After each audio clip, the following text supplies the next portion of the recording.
السلام عليكم، شلونكم متابعين اعزاء؟ شلون الصحة الاحوال؟ اليوم جبت لكم طريقة العلية مالت المناسبات. يعني هاي تقريبا اكثر شي تستهدف تنقول الطباخين والهذا. هنا علية نغسلها نظيف، نصعدها مي، اغلي غطيها دائما، ونحط لها بهارات كاملة مثل قبل ملح، كاري، كركم.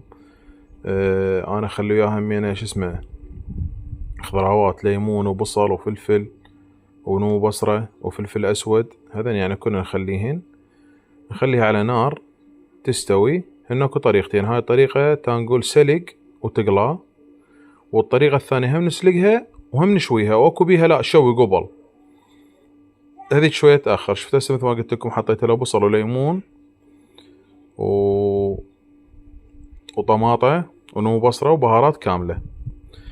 تقريبا تاخذ لها ساعة، أقل الساعة تستوي.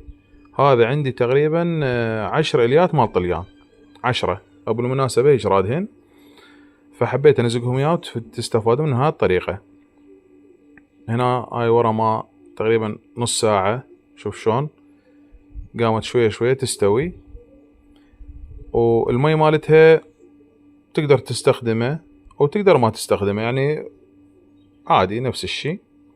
هنا نصفيها من المي، مثل ما قلت لكم نذب الملح والبهارات والهذا كلها سوية زين. والليمون ابد ما ينطم مرورة، ها لا تقولون ينطم مرورة. هنا شوف مستوية، وعندنا زيت قليها بزيت. ابو المناسبة مثل ما قلت لكم رادة هيجي. هاي تقريبا كان عندي 10 طليان، هذني 10 إلاية مال طليان. قطعناهن مكعبات يعني حسب الحجم اللي انت تريده، تقدر نوبات كاملة مثل ما قلت لكم. هنا الزيت حار ونقليها تقلى الا يصير هذا لونها. وهذا بعدين من سوى الصيان ام العراوي تنقول الكبار، شفت الاستواء مالتها. كل صينية خلي قطعة وقطعتين حسب الرغبة يعني، مثل ما قلت لكم. وهاي نقليها وتدللوا العنينة، وألف عافية. وأي شي استفسار شي هذا كتبولي بالتعليقات، وإن شاء الله أجاوبكم. تدللون العنينة متابعيني الأعزاء.